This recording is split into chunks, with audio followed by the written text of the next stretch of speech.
we get going the attendee numbers. So thank you for joining today's presentation on the value of peer support in behavioral health services. My name is Boris Vilgorin, and I'm with the Managed Care Technical Assistance Center. And I'm also very happy, and glad that we are joined today by both, NAIAPRS and ICL to really do this presentation and walk us through the peer services, their value, and how you could potentially implement them, think about implementing if you currently are not providing them, but two, also kind of give you a broad scope of peer services. But before we jump into the presentation, just some basic housekeeping rules. First, this presentation is one being recorded, but also the slides will be available at the MCTAC website. As you can see on the screen, it's at the mctac.org, and as soon as we can post the recording of this presentation will be posted as well. So again, the slides and the recording will be available. If you have questions throughout the presentation, we encourage you to use the chat box, which is on the right-hand side of your screen. So please chat those questions in.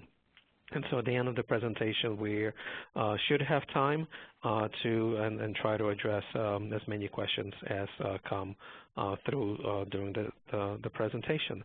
So please, continue and feel free to chat those questions in. And also, as always, the information that we present is as accurate and timeliness of this is as accurate as of the date we're presenting. As you know, depending on the material, some of the information might change in the future. So we do have our stock slide on what is MCTAC. I don't think I'm going to spend much time on it. I think and hope that most of the folks on today's presentation know who we are and what we do.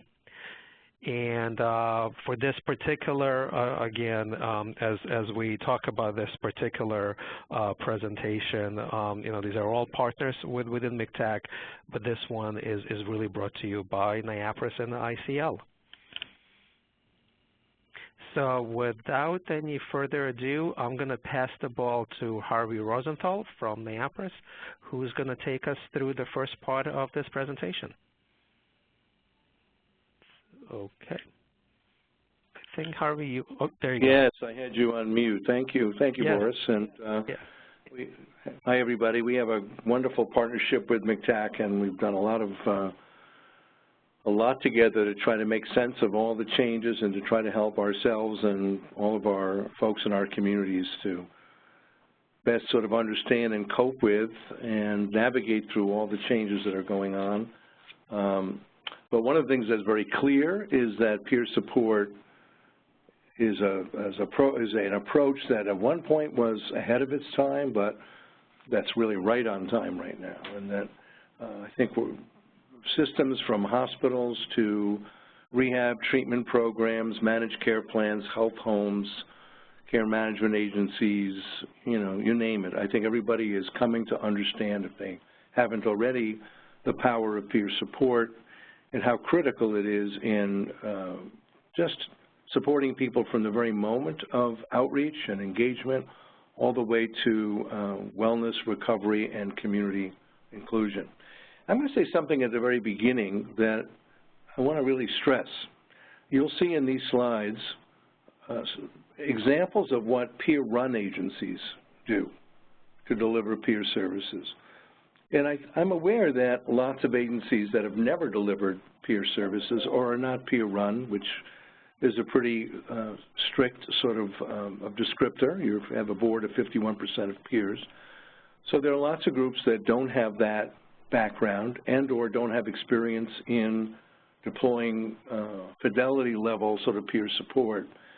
And I want to issue a caution here that I don't think peer support is something that folks can presume, really, to be able to know how to incorporate and deploy and correctly task and supervise and the role of peers. It's something very unique and precious, and my concern is that we not put it into our frame, just find a way to fit it into our typical model and see the peers as one person said to me years ago, cheap staff who get people to take their medicine. There is a systemic default where in our difficulty sometimes to engage people, we think, well, we'll send a peer out. Let's send the peer out. And if you ever hear that phrase or you say it, you should stop in your tracks and think sort of carefully and clearly that the role of a peer isn't to simply get somebody to go to their appointments or to comply with our goals or to even start the relationship from our goals. We have a HEDIS measure. We need to get people to the doctor 7 days after hospital. We want people to take their medicine. We want people to engage in program. We want people to enroll in a health home. I think these things can all happen, but it's critical that we really respect the peer relationship and deploy and support peers to do what they uniquely do. So that's my opening sort of salvo, that peer support isn't for everybody, and it's not something you just add on to your program model. It's something that's transformative and precious and unique, and in my mind, it's best delivered by a peer-run agency.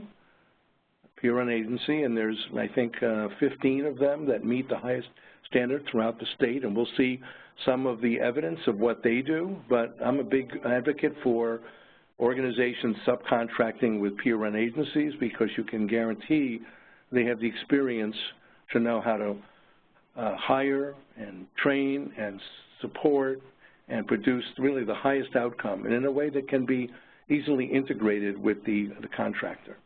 So let me just go forward. That was my little sermon. So again, I mean, the one thing to remember, again, of all, ground zero is relationship. And that's not uncommon. I think, you know, when I was in college and I was doing some kind of paper on theories of counseling, I remember the outcome was it almost didn't matter what some of the evidence was, what kind of approach. It was the relationship that the therapist formed with the person that was most predictive about what would happen. And I think this is particularly true really in our lives, but certainly in our work. So this is about relationships. If peer support is anything, it's the unique quality of the relationship. And the relationship really, above all, I think we may want that relationship to serve certain purposes from the beginning, that we intend to be good for the person we're serving, but that will appear to be our agenda. So the power of peer support is in the quality, power, in the relationships. And just in case I don't have that in a later slide, the mistake a lot of our systems do, whether it's the state, the payers, the plans, the health homes, is to rush the process of the relationship and to assume somebody's going to want to trust, somebody who's really struggled with trust and trauma and lots of issues and being able to organize one's life and take risks and have hope.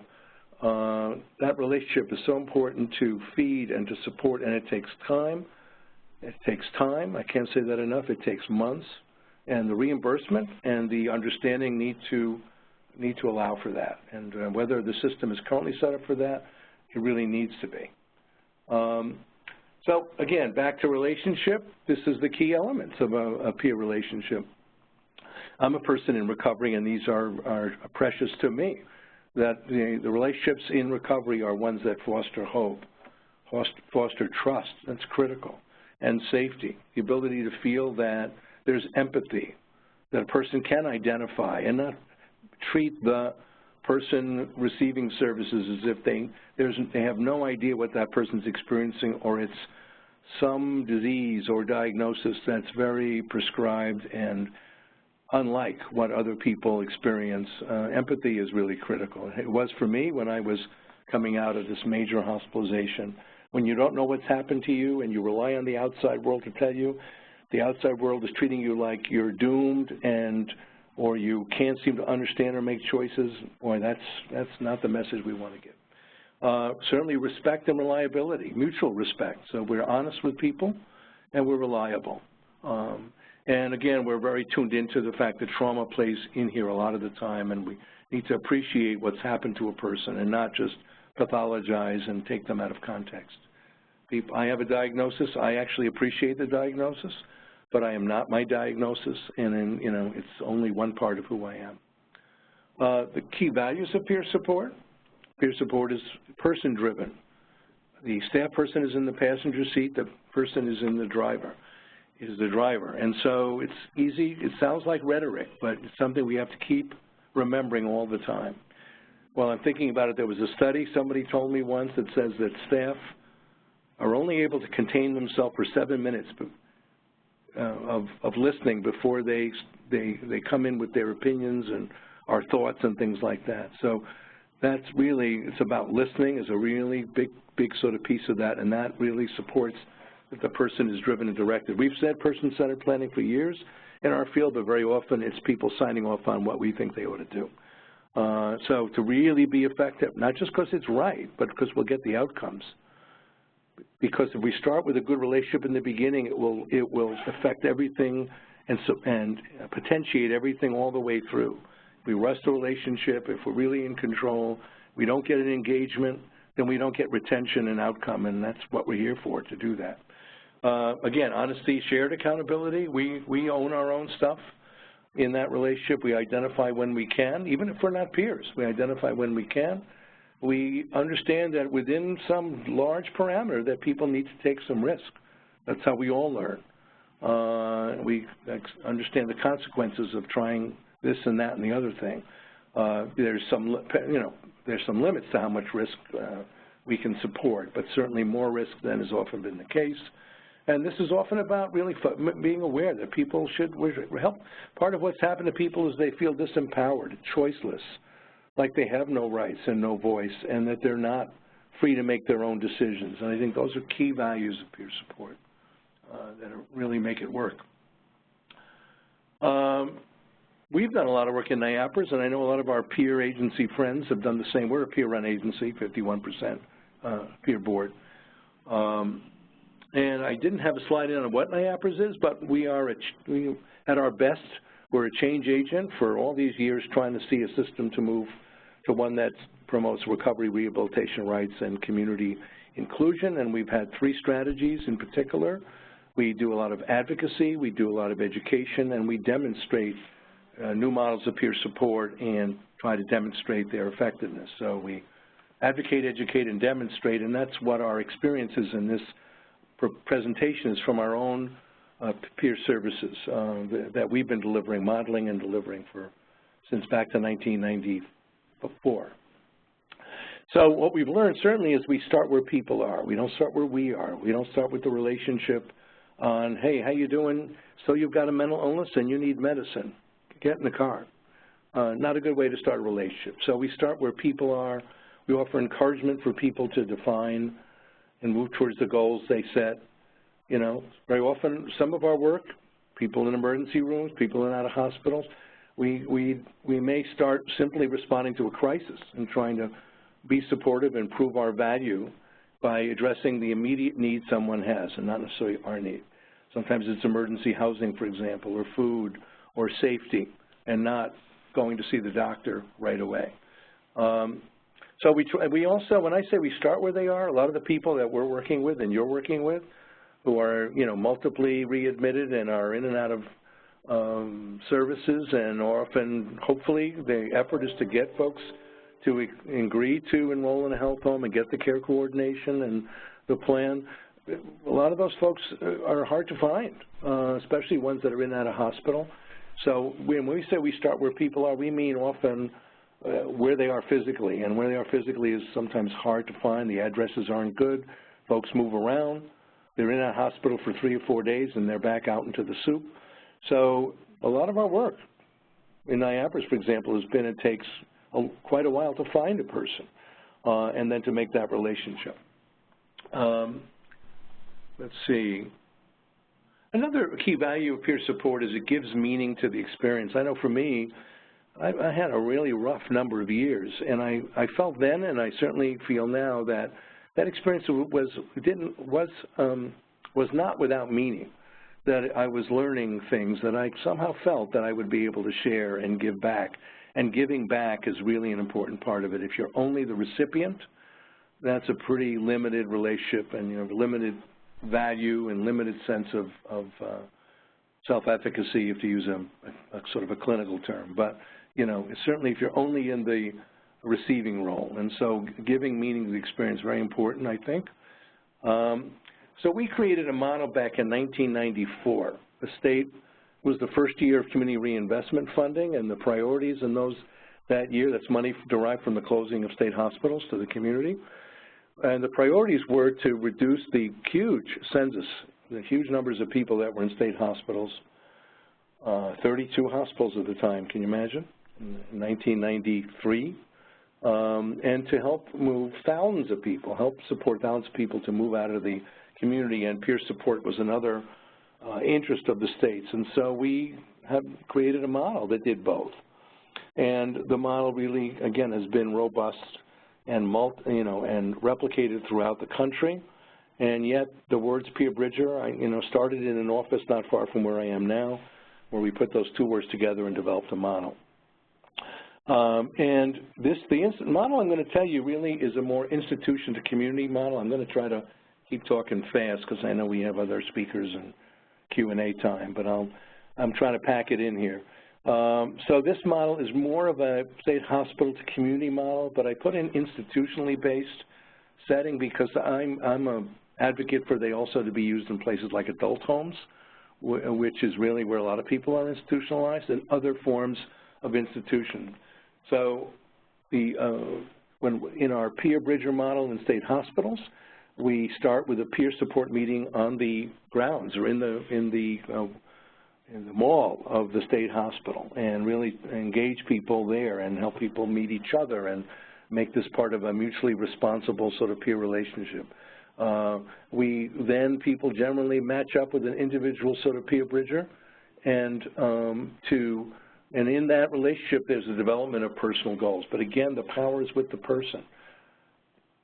Just because I want to get so much in, the peers are not necessarily part of the treatment team in the sense that they are their boss is the treatment team, and their perspective is they're the representative of the treatment team to get the person to do something. Hopefully they're the ally, they're the agent of the person, the trusted agent of the person who will engage with somebody and start where they are and develop goals that they set and not necessarily that we set.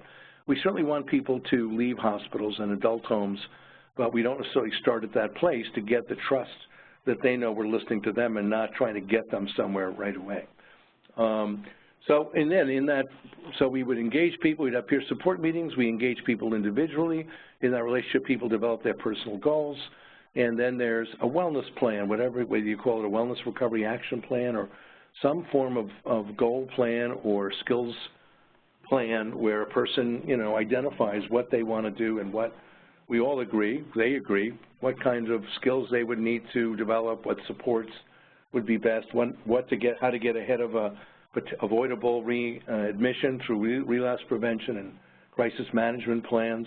And then, so at that phase, this stage is used to take, let me just put this back here. Yeah. So this could take, when people are in state hospitals, 3 months. And that's not, that may seem like a lot, but it really isn't. And then there's another period of time where we actually help people move to the community from this hospital to community model. And in advance, to help people sort of connect with natural and other supports. And so by the time we're moving on, it can often be from state hospital, people in state hospitals, a 9-month model, 7-month, more, depending on the person. And just remember, those of you that are payers, readmissions, we have people that get readmitted 4, 7, 25 times a year. And so, to allow this process to really take hold and to give it its due really pays off in a return on investment on many levels. But even after there's continuity, because we have peer support meetings in the community too, so you may move on in 9 months or whatever the duration is. But hopefully there are peer support meetings at the front and the back door of this relationship, and that the peers are around. This was a mantra we would have as we were working with state hospital people. We not only want to help people leave, but to get that feeling of being institutionalized and hopeless or choiceless out of them. I said earlier, a peer bridger is not a case manager. They're not chief staff, people take their medicine. They're not a member of the treatment team without permission. We're developing a belief that we shouldn't be in the treatment team without the person.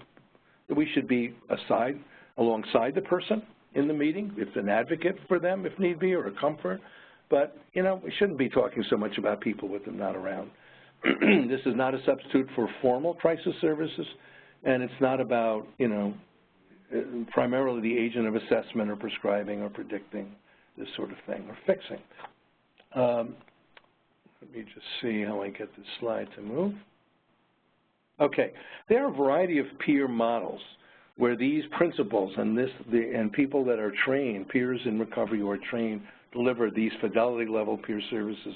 They're now deployed really around the state in all kinds of settings, whether it's OMH or OASIS, but I'm more familiar with the OMH or the mental health settings, so I'll talk about them. So there's crisis respite centers, which are alternatives to emergency rooms and inpatient. They're home-like settings, 9 to 12 beds, sometimes more. You know, I don't know about you, but the last place I'd want to be if I'm really having symptoms and being stressed out is a crowded, loud place with fluorescent lights and waiting for hours to see someone and feeling really frightened and depersonalized. A crisis respite program, very homey, understanding, so comfortable, soft lights, etc. We have recovery centers. I know we have them in both OMH and OASIS. The OMH ones are not really site-based. They're really sort of people fan out and connect people to the community. But again, this is where peers really are very strong. We have crisis warm lines, which is down from a hotline, and people can talk to experienced peer when they're starting to go into a crisis. We have peer-run agencies that run supported housing and employment, again, in a very sort of unique way. And we have the peer bridger models that I've talked about and I'll be talking about a little bit more. Peers work in all kinds of settings now, in hospitals and emergency rooms. There are clinics that have peers there. Peers are working in homeless shelters, increasingly in jails and prisons. Of course, the problem there is if you have a background in having, you know, with an incarceration history, it's been hard to get peers allowed into the prisons and jails, but it's so critical, and it is getting a little bit better. Peers in crisis centers, peers in Medicaid health homes. We're having a lot of discussions, very productive ones with the health department over the last year or so. So I think that that's really critical. There's a critical opportunity here, but again, done in the correct way. And I think in the future, peers directly working with primary care, we say people die 25 years earlier. Well, then we really should be working really closely, and peers often are the ones that can say to a doctor, especially in a value-based relationship, you know, your no-shows and your readmits and the people that don't follow through, we understand, we know, we can find, we can support. Again, we would be a partner with the medical practice, not the agent of. Peers are highly trained at this point in the development of peer support. There's the core model, the intentional peer support model by Sherry Mead. I mentioned earlier the Wellness Recovery Action Program, which is Mary Ellen Copeland. You can look all of these up online. I highly recommend it. There's the Larry Fricks's Whole Health Action Management, which is I think it's an 8-week program that really focuses on the medical side as much as the behavioral health. Rutgers or CUNY, City University of New York, has credentialing on peer wellness coaching. Those are peers that are trained on mental health, but also all kinds of medical recovery from all kinds of medical conditions. And then we have the Peer Bridger training program that we've developed, and then OASIS. I'm going to have to speed up here. I'm getting the word from Boris here. So I'm going to skip this slide. You'll be able to see these slides. The quick importance of this slide is around the country. Peers, this is a real profession, a real trained sort of calling, and it's paid. You can see here between $15 to even $25 depending on the setting. So these are not entry-level minimum wage jobs. Our Bridger program, in terms of the data, we began in '94, and by 2012, actually I think that number's wrong, but we had a study done, and about 72% of people we work with were not readmitted. And the experience that people had was that the Bridger had a unique way to form that relationship and maintain it. This is a really important experience we had with someone that had 7 detox days. The Medicaid spend was $52,000+. They had both addiction, mental health, and medical issues. We did an extraordinary, the Bridger we had did an extraordinary job gauging the person, and a year later there was only 1 detox, 1 rehab. Medicaid spend dropped by more than half. We did some work with Optum in our peer Bridger program. You'll see that there was in the area of 47.9% in numbers using inpatient, and at the very bottom, 47.1% in Medicaid spend. We've been doing work with Health First with the mainstream Medicaid sort of members, and these are the kinds of outcomes we're focusing on. They're not just reduced sort of readmissions, but the things that really drive that. So you see housing, social determinants, employment, transportation, food, all of these sort of things we have. I'm just trying to get this slide to move. Okay. Any number of very practical recovery outcomes. I'm going to run through these. You'll be able to see the slide at some later time.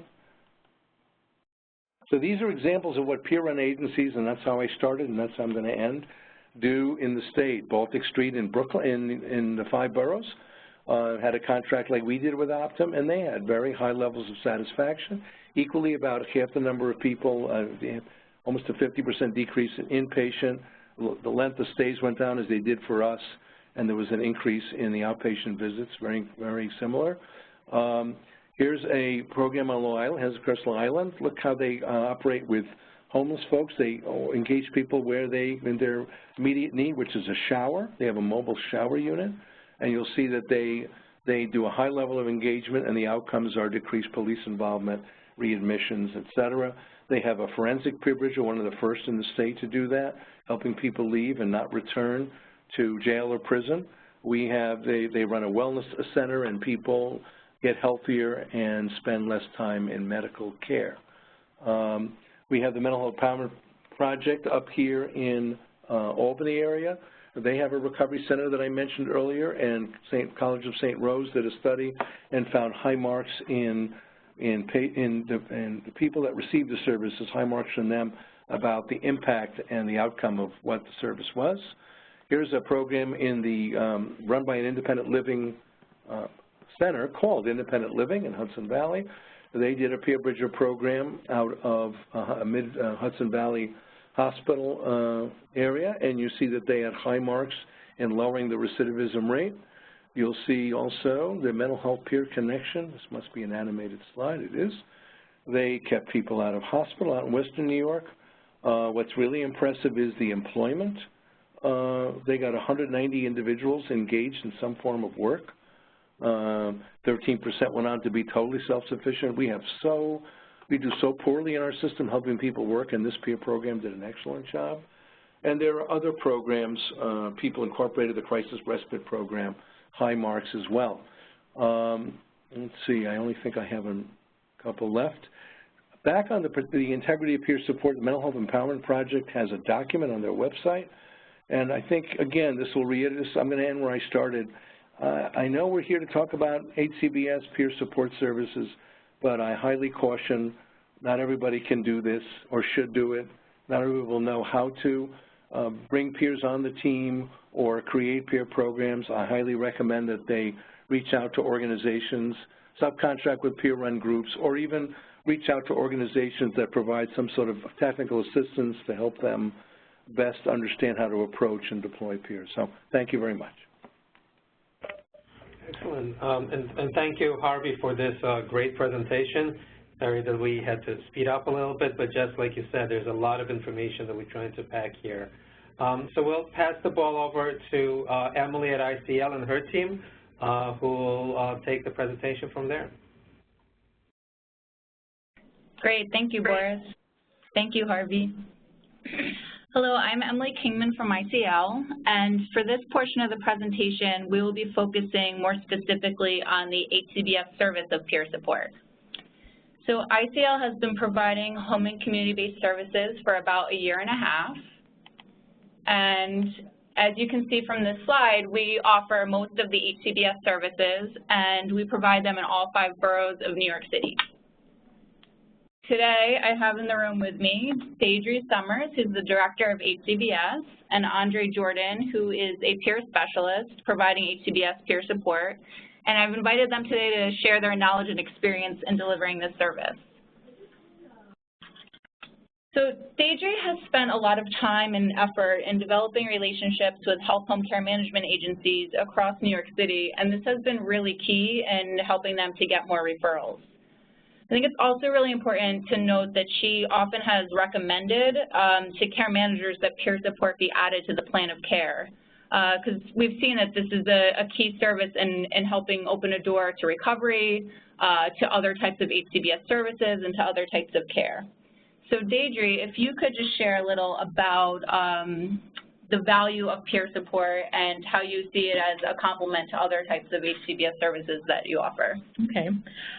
Good afternoon, everyone. The value of peer support, I feel, is extremely important because the peer allows, when they engage with the clients, they actually normalize the client's feelings and emotions. Not that the other clinical team do not do that, but the clients open up more to the peer. For example, our peer, they really engage with the clients. They can attend various appointments, community integration. They do more of that hand-over-hand, intimate, like one-on-one treatment within the community. For example, we had a client who suffered from anxiety and she couldn't make it to her outpatient mental health program in the past 3 months.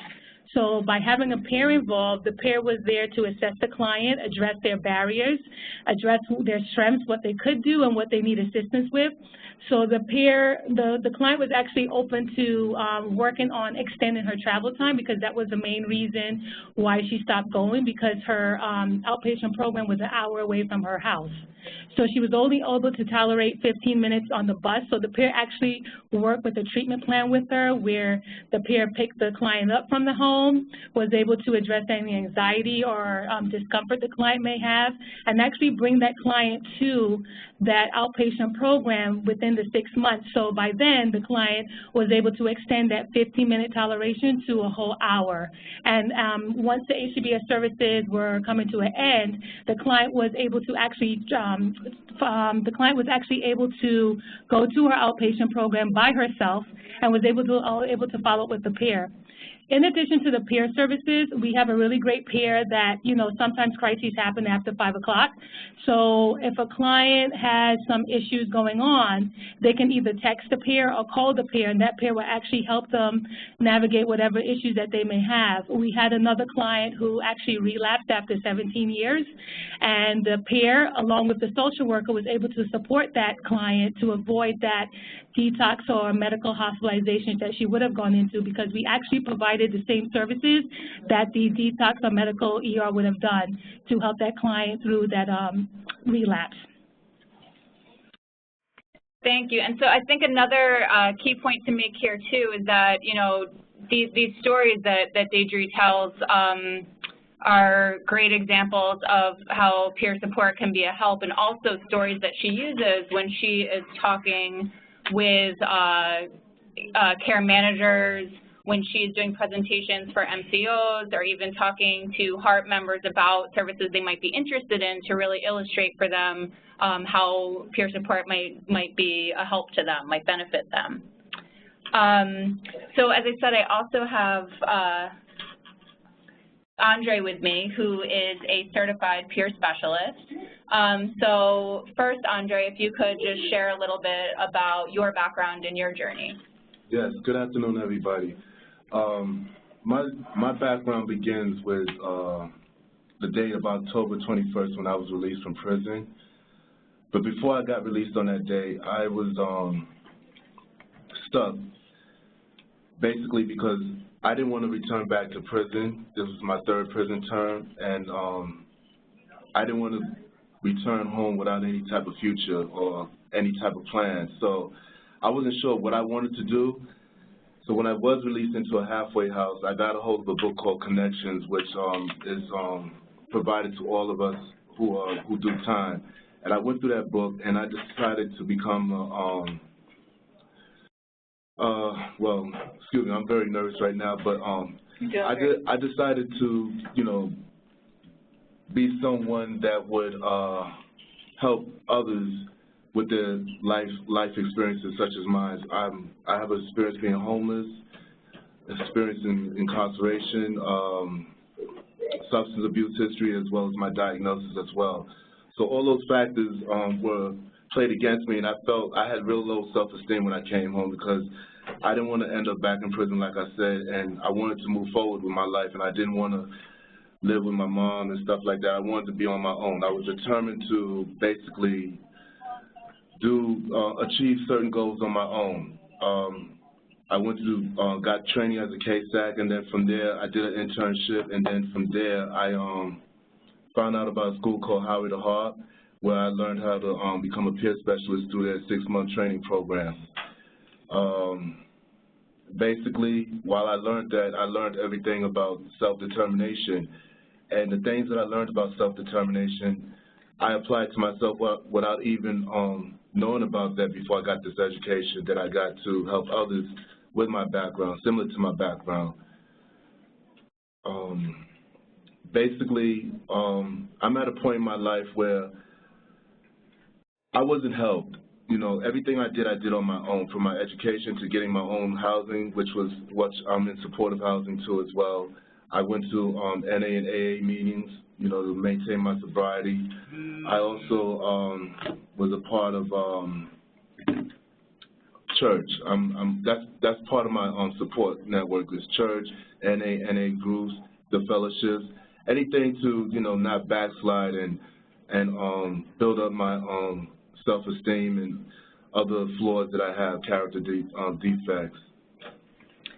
So, Andre, thank you for sharing that, and I think it's important because peer support is about bringing yourself and your lived experience to the table.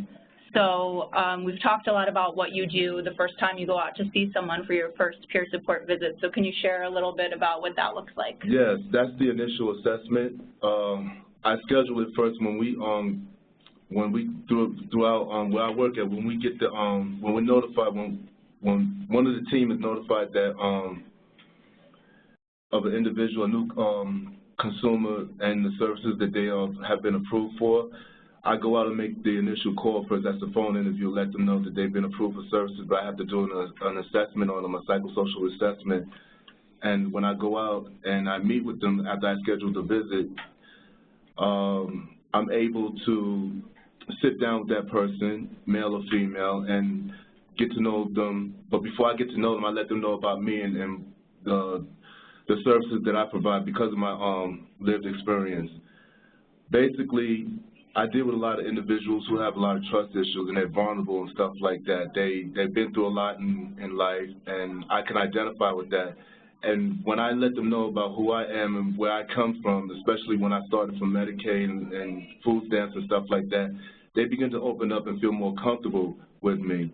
And it's during that time that, like, I get more out of the assessment. Like, I could actually write a book on this session, with each and every one of them, because they're so glad to just have somebody to just, talk to and someone to just listen to them on that first visit. And then, they look forward to, like, actually meeting with me every week, despite, what they go, with their whatever issues that they have. So, and sometimes we talked about that people might seem stuck or shut down. So how do you engage people? What are some strategies you use? Basically, when I roll with the resistance, what they might when they're hesitant like that, like when they just don't want to be bothered, I listen to them, I let them vent.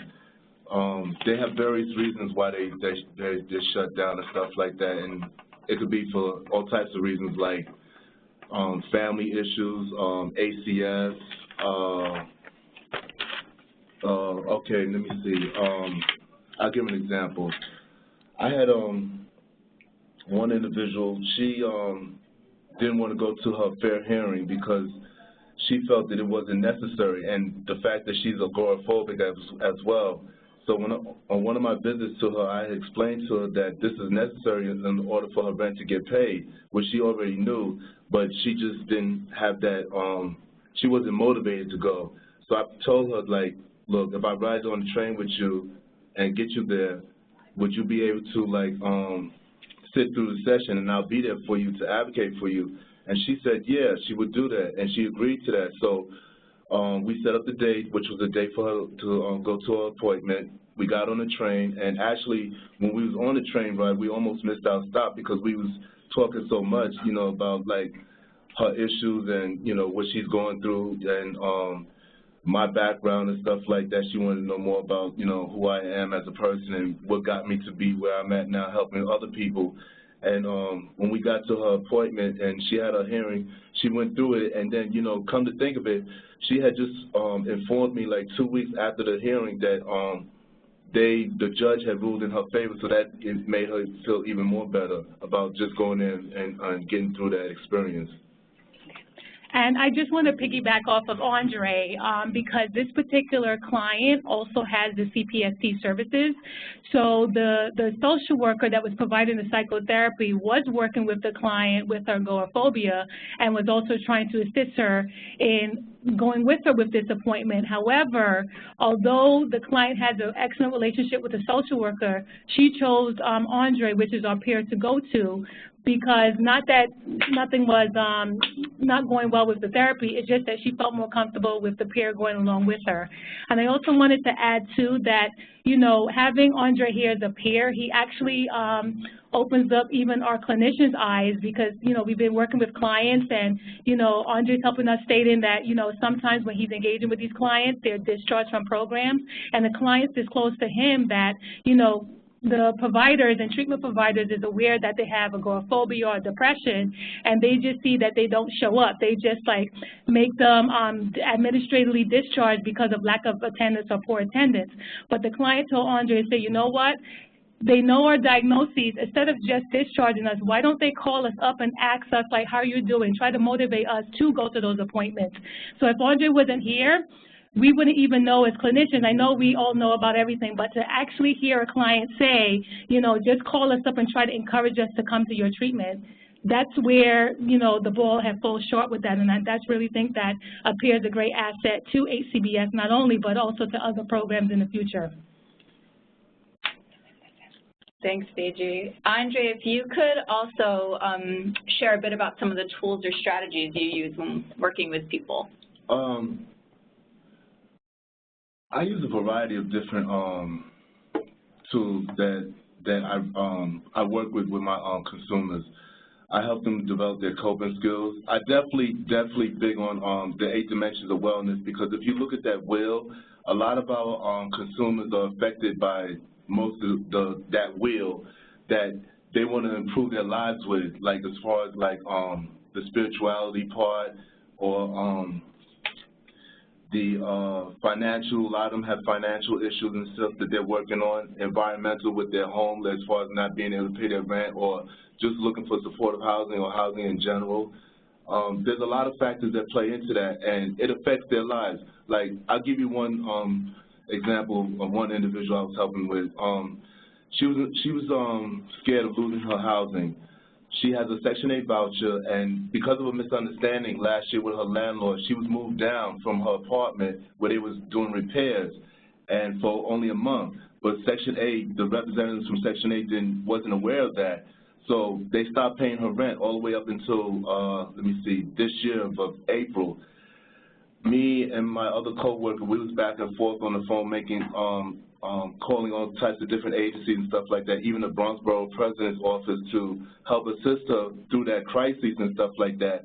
And we had just found out that she called us, the office, to let us know that she was no longer depressed and relieved that her $8,000 in back rent was paid and that Section 8 and her was moving on. But before all that happened, I had found out that she didn't inform them that she was moving, but she never moved, and I had to explain that to the representatives from Section 8, that from housing actually, that she didn't move. She was still in the same building, and she didn't move out of the building. And I told them that, you know, I could see if she moved out, and then they can penalize her, but she never moved out, so they never she didn't get penalized technically. So we got through that issue, and she had informed us like 2 weeks ago that she was so satisfied that the rent was paid, that she was so relieved that all her depression and everything else that she was going through, her anxieties and stuff like that, that it was just uplifted. So she was in a place of tranquility, as she expressed to me and the staff. Thanks. Can you also, I know you talk about using RAP a lot. Can you say a little bit about that? That applies to most of the people that I deal with. One good example is a young lady by the name of NW that she's, I helped her get well, I assisted her to get a job as a bus matron because she didn't want to stay isolated in her apartment and stuff like that. She really wanted to get out and be involved in the community and have something to do. She basically, I have her journaling, you know what I'm saying, because she goes through a lot. She deals with her diagnosis of being bipolar and depression as well. So I have her journaling, like even on bad days or good days, I just tell her to write down her feelings and thoughts about what she's going through. She eventually got the part-time job. I also had to convince her during her journaling that it's important to inform SSI office that, you know, your extra income, so this way they won't penalize you and take your income from you. And I had to work through her with that and convince her to go on her own, and she did take care of that. And so she was relieved that I even mentioned it to her to take care of her business in that, so this way she didn't to report her extra income and be able to keep her job. And that, and that's where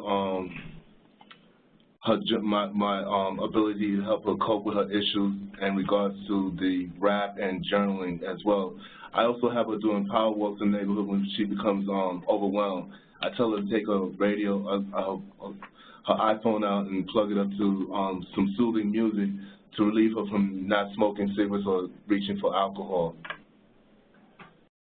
Great, thank you. I think that's another great example of how using peer support can help someone towards several life goals you mentioned there, actually. So I'm looking at the time, and I want to make sure we have a little chance to answer questions. So Deidre and Andre, thank you for sharing your experience with us, and I hope we've helped spread the message of the power of peer support. And I think now I'll turn it over to Boris to start getting to the questions. Excellent, and thank you everybody and all the presenters for this wonderful presentation. So we do have a couple of questions, or actually more than a couple, that came in, and so we'll try to get through as many questions as possible, but please continue keep them coming. And also, you know, if you didn't get a chance to send us the question, please feel free to always email them to mctac.info@nyu.edu. So a couple of questions that came in, and it's back to kind of everybody's presentation, but especially Harvey's, you know, emphasis on this. It's, you know, how do you, you know, really make sure that people understand, you know, for example, one of the questions was there's a group that only feels, you know, that peers are there to help with appointment reminders, which is clearly not what a peer is there for, you know, and not only for appointment reminders. I think, you know, one is this presentation is a small attempt to start spreading this word, because the question was, how do we educate others, and this is definitely one way. I know NIAPRIS does a lot of education on this and spreading the word on what is, you know, peer services and how to best, you know, to be utilized and so forth. And so hopefully this will take the system a little further along on that. So thank you for that question. And, you know, again, hopefully, you know, you can share this information of whoever submitted that question with whatever group you're talking to, and tell them to listen to this presentation and have them be educated about that. The other question came in was more specific on the health home. Can managers not connecting approved HCBS consumers to peers.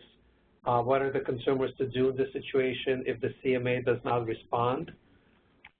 I think, well, I think one at the end of the day, and I'll let others jump in here too. It's still a choice of the individual being served. Some individuals might not choose to have a peer involved, but I think it's so that's one possibility. But also, I think it might be an education issue for that case management agency as well. I don't know if yeah, let me respond to that. It turns out yesterday, so we've been asking NIAPRS for years that we educate consumers as much as we're trying to educate providers. And macaque, tremendous job they've done with providers. So we did get a contract from OMH, and we have been working with our partners, Mental Health Empowerment Project and Alcoholism Substance Abuse Providers of New York, to put together a presentation and that is available statewide in any of your programs. You'll see the flyer go out soon, where our peer educators talk to their peers around health homes, HCBS, HARPs, and the like, and really help to tease that out with people, and in the context of an empowerment and choice and recovery discussion that ties why HARPs, health homes, and HCBS really can be a real avenue to people meeting their goals. We just ran our first dry run yesterday at DOHMH in the city, but you'll see a flyer soon, and that will go out, and we hope that will help educate consumers and increase enrollment.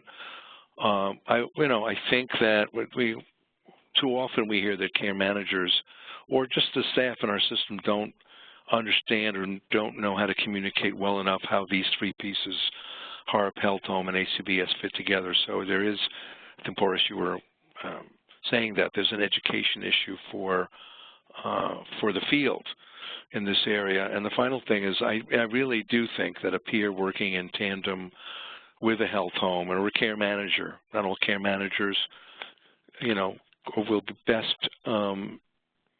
there will be best used by wandering the street looking for people. Didn't say that all that well, but working in tandem with a peer all the way through to help somebody move down this ladder of the HARP, health home, and HCBS. We do have a model of peer support that we believe would really help here. That would start by engaging HARP and health home eligible people and walk them all the way through the process, physically walk them from the street to making sure the HARP enrollment, physically to the health home care coordinator, and physically to the HCBS service, and we're getting some good response. So, you may see some of that both in terms of peer-to-peer education and maybe a peer model. Excellent. Thank you, Harvey. There's also a couple of questions came in on certification and how to get access to becoming a peer certified. I know there is, there is a process in New York and an organization that does that. I don't know if anybody knows off the top of their head any information on becoming a peer certified. Yeah, okay. Hello? I should know about it. There is, if you go online, there are two websites I encourage you to look at. One of them is called nypeerspecialist.org, and the other one is called Academy of Peer Services, also.org. The Academy is where people get the access to the web training to be eligible to get the peer certification that is required to really be in a managed care billing circumstance. And the Peer Specialist Board is the group that actually selects and confers the certificate on the peer.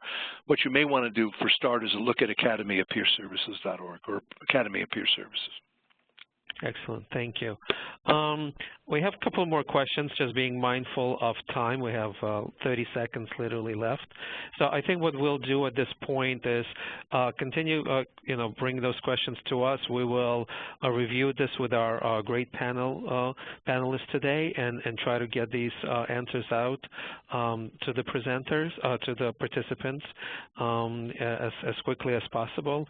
But again, I just wanted to say thank you to all of our presenters for this a wonderful presentation, and again, this is hopefully, this is not the beginning, because I know a lot of education has been done on this, but clearly much more still needs to be done. So hopefully it's just a small piece in a larger, education and information of this, and the folks found this helpful. And so again, thank you for the panelists, and thank you for the participants on joining this presentation. As I said before, this has been recorded and will be posted, both the slides and the presentation, and we'll try to answer other questions that we just unfortunately didn't get a chance to get to them today. So thank you, everybody, and have a great rest of the day, and take care. Bye-bye.